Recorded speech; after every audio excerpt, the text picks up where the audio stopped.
What I would be very interesting in seeing and understanding are how the regional churches, the black churches, and the conference churches, the white churches, are handling what's going on politics. right now. Politicians do what they know their supporters are going to support, except for certain crazy politicians who won't acquiesce to the popular demand, if you know what I'm saying. Okay. What I mean by that is we're actually safer with someone in office who isn't a politician than someone in office who is a politician, because those who are politicians usually want to know which way the wind is blowing. Right. Because if you were conservative politically and an Adventist, you could be perhaps excited right now by a lot of things that are happening. And like you said with Obama, he comes in saying, I believe in marriage between a man and a wife.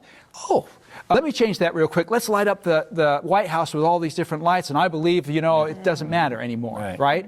But then someone comes in and says, one of the first proclamations, in the United States of America, there are two genders, male and female, right? Yeah.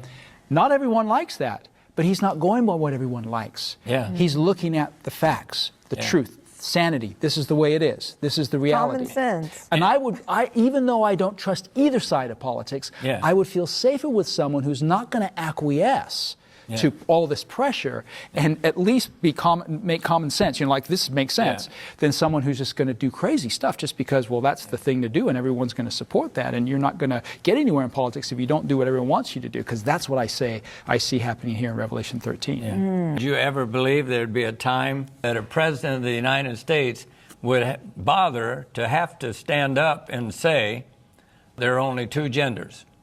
I mean, duh, we've been knowing that for thousands of years, right? And especially the church, and yet people are upset. Now, that doesn't mean you agree with everything he does. I don't mean that, but I'm talking about we're so divided. Whereas I could see the regional system. And what God is telling Daniel is that Babylon, the head of gold, would be the most powerful nation in this succession. So then the question should be, what would make Babylon so great?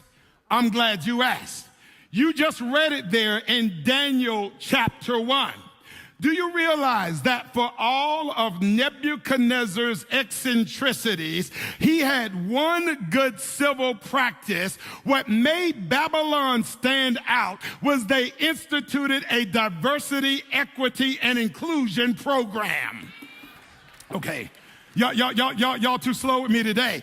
Did you notice it was there in Daniel chapter 1? So that what Babylon did was every captured nation, they would take individuals from that group and they would train them in the science and literature of Babylon and put them to work in the king's service.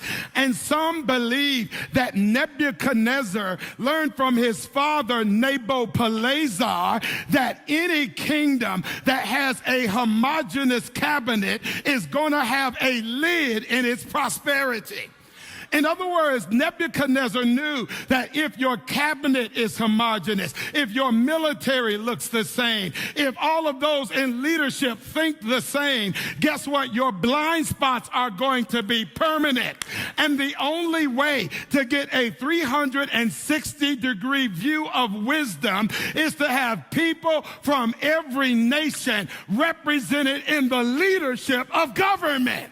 In other words, Nebuchadnezzar recognized that there would be some that had gifts in military, that there would be some that had strength in agriculture, that some would have strength in the arts, that others would have strength in sciences. And Nebuchadnezzar knew that it did not diminish him in order to include them, but it actually bolstered him in order to include them, because the more gifts you have at the table, the more wisdom you're going to have.